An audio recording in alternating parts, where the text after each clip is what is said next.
Je pense que vous luttez pour tout ce qui se passe en Afrique, ce qui se passe dans ma région, ce qui s'appelle le Cameroun. La guerre qui se passe au Cameroun, actuellement, enfin, qui est causée, je peux dire, par notre président, parce que ce n'est pas la même guerre qui s'est passée, ce n'est pas la même chose qui s'est passée à la Côte d'Ivoire. Parce qu'il faut rendre ceci ces choses. Ce qui se passe au Cameroun, c'est une guerre qui est causée par le régime en place. Donc, si, voilà, c'est parce que le régime en place est mis par l'Occident, la France, et le président du Cameroun n'est pas comme Laurent Gbagbo. Donc il ne faut pas mélanger les deux. Lui, il avait dit qu'il est comment on dirait, il est le meilleur élève. Donc c'est le seul président qui a appliqué, qui a appliqué une chose vraiment abominable. Donc ce n'est pas un président pour les Africains, pour les Camerounais. Il est un président pour les Occidentaux. Donc ce n'est pas la même guerre que celle de la Côte d'Ivoire, ou celle qui se passe un peu ailleurs. C'est une guerre qui est organisée par le régime en place. Parce que là, le confort, parce que c'est la partie du pouvoir, ils veulent rester. Donc, les Camerounais en ont marre. Et voilà, c'est le fait que ce qui se passe au Cameroun, les Occidentaux, parce que les Camerounais sont unis, ils ne laissent pas que l'Occident puisse avoir pour l'instant. Donc, ils n'ont pas moyen de pénétrer et trouver un autre viol, un autre sous-chemin, un autre président, un autre sous-président pour mettre en place. Donc, les Camerounais veulent choisir leur président et le président ne veut pas partir, alors il est soutenu par le Français. Parce que s'ils n'ont pas de pion, ils préfèrent qu'ils restent là parce que leur intérêt. Les Camerounais ne veulent pas. Le monde est là, c'est l'Afrique. Donc on n'a pas compris ça, regarde, et je vais vous dire, je vais prendre l'exemple de l'Europe. Vous voyez, quand la Roumanie a un problème, la France est présente.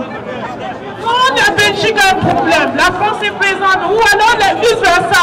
Et les Africains, qu'est-ce que vous faites? On vient vous dire qu'il y a telle dictature ici, telle dictature. Vous mettez d'un côté, on monte des personnes pour renverser ces personnes qu'eux-mêmes ils ont installées au pouvoir.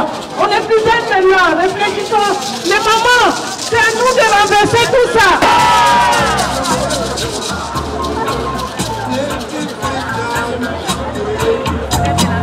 We are the children of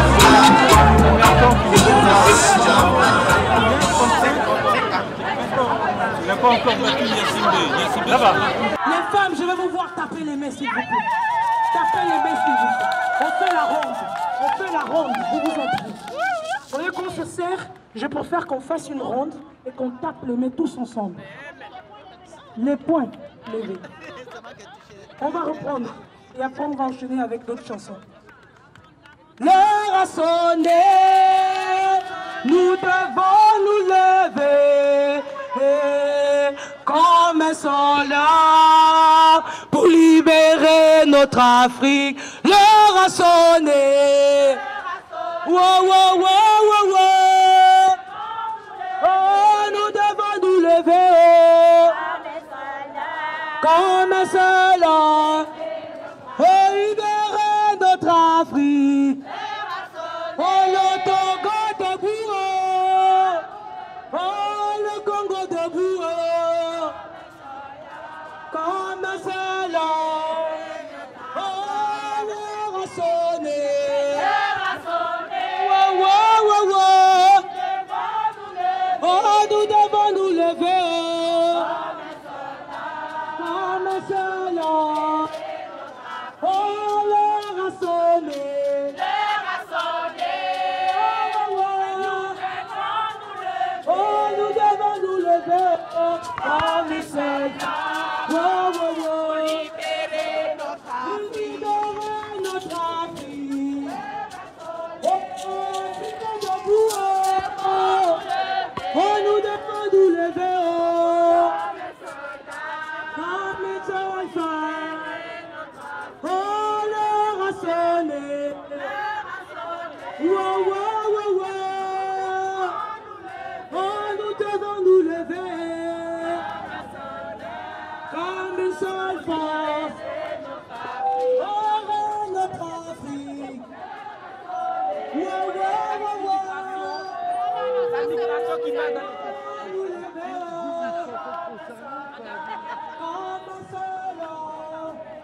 Bonjour, je suis Suzanne Bara du Gabon, résistante.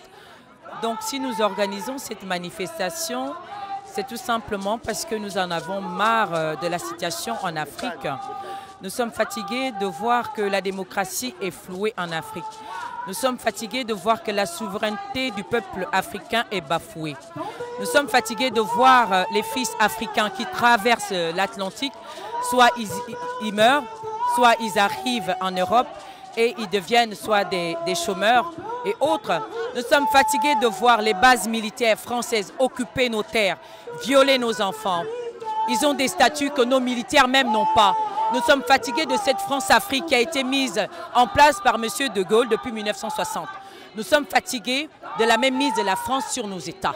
Et nous marchons aujourd'hui pour nous faire entendre. Nous voulons que la France sache que nous ne voulons plus de cette politique de l'autruche. Il faut que ça s'arrête. Voilà pourquoi nous sommes là. Qu'elle nous écoute. Nous n'allons pas arrêter. Et nous voulons aussi lancer cet appel à toutes les femmes africaines, à tous les Africains, à nous rejoindre dans ce combat. Parce que trop c'est trop. La France s'enrichit sous notre dos. Elle nous spolie. Et nous-mêmes, on ne vit pas bien. Et quand on arrive ici, ils disent on ne peut pas subvenir aux besoins de tous. Mais ce n'est pas possible. L'Afrique est le berceau de l'humanité. L'Afrique, elle est spoliée, elle est abandonnée. On nous traite de pauvres. Nous ne sommes pas pauvres du tout. C'est la France qui nous impose les dictateurs que nous avons aujourd'hui.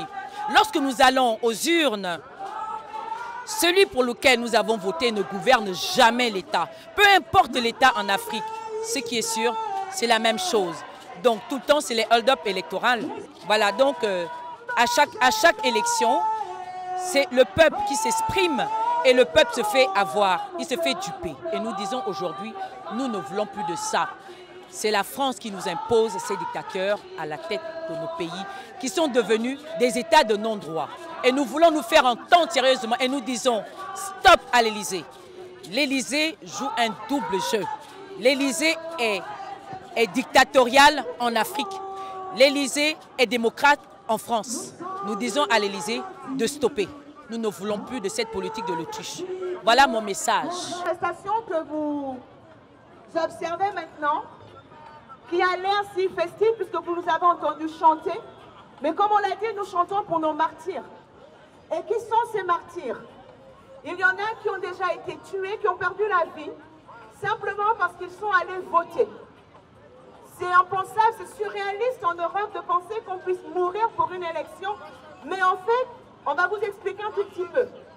En Afrique, depuis les pseudo-indépendances des années 60, donc des indépendances jusqu'aux années 90, nous avions des partis uniques. Donc des présidents qui s'étaient déclarés présidents à vie. Ils sont restés au pouvoir et ils sont arrivés de manière, la plupart du temps illégale, mais ils sont arrivés, ils sont restés jusqu'en 90. Et après 90, on nous avait promis la démocratie, c'est-à-dire des élections libres, transparentes, multipartites. Mais il s'avère que depuis 1990, au lieu que nous ayons des démocraties, nous avons hérité de démocrature, c'est-à-dire de dictatures qui se sont dotées d'institutions dites démocratiques, mais qui sont aux ordres des dictatures. Et donc depuis, il y a le fameux adage lancé par Feu Omar Bongo Ondimba qui avait dit « on n'organise pas une élection pour la perdre ». Donc ils organisent tous des élections pour les gagner. Et c'est ainsi que depuis 1990, les Camerounais votent. Ils n'ont jamais voté Paul Biya, mais il est toujours président. Les Congolais de Brazzaville n'ont jamais voté Sassou Nguesso, mais il est président. En octobre 2017, M. Sassou Nguesso, qui n'avait plus le droit d'être au pouvoir parce qu'il avait atteint la limite d'âge. Parce que lui-même avait introduit cette limitation de l'âge dans la constitution congolaise parce qu'il ne voulait pas qu'un autre opposant soit candidat à l'époque. Et lorsqu'il a atteint le fameux âge, il fallait donc modifier la constitution parce que ça aussi, ça fait pour se maintenir au pouvoir. Et donc il lui fallait un pseudo-référendum. Mais avec 1% de participation de la population, le référendum a été validé. Évidemment, le oui l'a emporté à 98%. Et donc Sassou anticipe l'élection, se présente, mais il a 8% au premier tour et pourtant il est président. Et celui qui est arrivé en tête de ce premier tour, M. Michel Mokoko, est en prison. Ça, c'est le cas du Congo-Brazzaville. Au Gabon, les Bongo Ondimba sont en place depuis 1967. Le père a régné de 1967 à 2009. Et quand il décède par un coup d'état militaro-électoral, son fils Ali Bongo arrive au pouvoir. En 2016, Ali Bongo se représente à l'élection, mais une fois de plus, il est battu, tout le monde le sait, parce qu'il y a un rapport de la mission d'observation des élections de l'Union européenne qui le dit. La mission d'observation de la francophonie le dit qu'il a perdu, que les élections étant entachées d'une fraude flagrante. Même l'Union africaine l'a reconnu, mais Ali Bongo est au pouvoir. Et les Gabonais qui ont essayé de manifester contre ce hold-up militaro-électoral ont simplement été abattus dans les rues comme des lapins. Mais au Togo, nous avons la même chose. Les Nyasimbe sont au pouvoir depuis 50 ans. Et à chaque fois, ils trichent des élections, ils tuent les Congolais, les Togolais. Ça fait des mois que les Togolais sont dans la rue pour réclamer le respect de la Constitution de 92 qui limitait les mandats. Ils sont dans la rue. Mais pourquoi nous manifestons ici? Parce que voyez-vous, tous ces dictateurs, vous les avez là sur la banderole. Quand on considère le nombre d'années au pouvoir de tous ces gens, à eux seuls, ils cumulent plus de 200 ans de pouvoir. Ceux qui sont là. On débit, Paul Biya, les Bongo, les Nyasimbe, ils ont 50 ans, 32 ans, 38 ans, Obiangema. Rien qu'en Afrique centrale, qui est le dernier bastion des dictatures dans le monde, nos chefs d'État cumulent près de 200 ans de pouvoir à eux seuls. Et nous manifestons parce que tous ces gens sont là avec le soutien de tous les gouvernements français qui se sont succédés depuis Charles de Gaulle. Et c'est pour ça que nous disons non. C'est pour ça que nous voulons dire non aujourd'hui, parce que ce que nous vous disons ici, TF1 ne vous le dira pas. BFM TV ne vous le dira pas. France T ne vous le dira pas. France 3 ne vous le dira pas. Mais nous vous dirons que les Africains viennent parce que la France est riche. Mais si la France est riche, c'est à cause de l'Afrique qui enrichit la France. La France a une compagnie de pétrole totale. Où est le pétrole en France? Où est le pétrole en France? Vous avez Areva qui vous fournit l'uranium pour vos centrales nucléaires. Où est l'uranium en France? L'uranium vient du Niger. L'uranium vient du Gabon. Bolloré est le chef de tous les ports en Afrique. L'Afrique rapporte à Bolloré 80% de son chiffre d'affaires. Et il ne se contente pas de piller notre continent.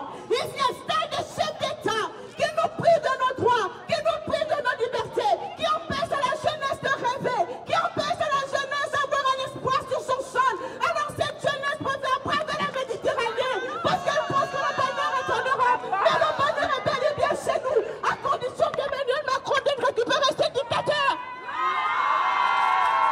Parce que c'est lui qui les maintient au pouvoir. Emmanuel Macron est président aujourd'hui et je vais arrêter là. Parce que les Français en ont eu marre de la gauche et de la droite. La droite a échoué, la gauche a échoué. Ils ont eu la possibilité de choisir autre chose. Mais les Africains n'ont même pas ce choix. On leur impose des dirigeants qu'ils ne veulent pas. Et nous avions pensé qu'Emmanuel Macron, qui est le fruit de cette alternance, qui est le fruit du fait que les Français ont voulu autre chose, pouvait comprendre les aspirations des Africains, de cette jeunesse née après les indépendances, qui en a marre de dictature et qui veut s'exprimer, qui veut vivre chez elle. Nous voulons rester là où il y a des cocotiers, là où il y a les plages. Et parce que nous sommes des êtres humains, nous avons le droit de voyager parce que nous voulons voyager. Parce qu'il y a aussi ce faux discours qui dit que si on développe l'Afrique, les Africains ne voyageront plus. Non, la France est développée, il y a un député des Français de l'étranger. Parce qu'il y a des Français à l'étranger. Les Africains aussi ont le droit de voyager. Mais ils doivent voyager parce qu'ils l'ont décidé, parce qu'ils l'ont choisi. Et non pas parce que la misère le leur impose. La vérité. Voilà ce que nous voulons vous dire aujourd'hui. Les politiques français se soucient de votre opinion à vous, peuple français. Et si vous leur mettez suffisamment de pression, ils changeront peut-être leur soi-disant politique africaine. Parce que c'est de cette politique-là que nous ne voulons plus. Elle n'honore pas la France des droits de l'homme. Elle n'honore pas la France qui veut être cette grande nation en Europe. Il faut que les politiciens français comprennent que les intérêts français ne vont pas toujours prévaloir sur les vies des Africains. Qu'ils comprennent qu'il n'y a pas que des dictateurs pour soutenir les intérêts français en Afrique. Parce qu'à la longue, tout le monde va perdre à ce jeu-là. La France finira par perdre à ce jeu-là. Tout le monde perdra à ce jeu-là. Mais qu'ils le sachent bien. Il y a une génération qui est née en Afrique. Une génération après les indépendances. Et qui va finir avec les dictatures. Si la France est de notre côté, ce sera son honneur. Mais si elle n'est pas de notre côté, dans tous les cas, elle sera perdante. Parce que cette dictature, nous les vaincrons massivement.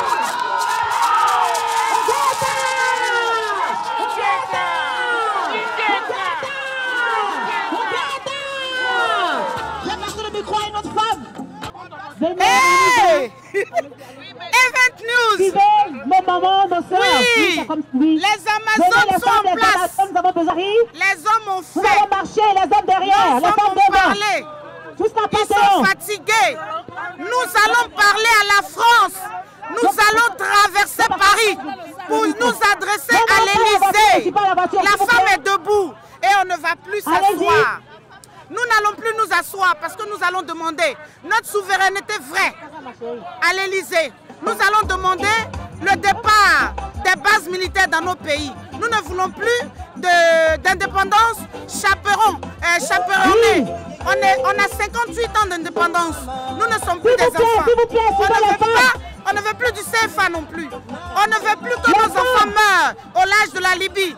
On ne veut plus que nos enfants soient maltraités par la police française à cause de la couleur de leur peau. Nous allons réclamer beaucoup de choses pendant cette traversée. Merci beaucoup. La femme, s'il vous plaît.